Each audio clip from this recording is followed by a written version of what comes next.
Okay, magbubutas tayo ngayon muna, no, para dito sa ilaw. Kakabit tayo para merong extra brake light. Alright, so yung ginamit nating drill, nasira na yung battery, kaya nilagyan natin ng wire. 12 volts naman siya eh, Black & Decker, ano. Sayang eh, nagagamit pa eh. So ginamit natin yung ating jump up starter motor, ano. Ito, pwede siyang pang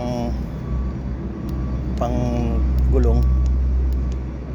Okay, yan, no.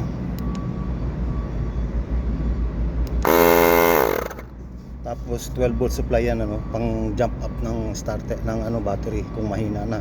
Ngayon ginamit din natin dito. Okay, nilagyan natin ng, meron siyang jumper cable eh. So doon natin dinugtong yung wire nung itong ano, itong drill. Okay, so ayan. So butasan na natin doon.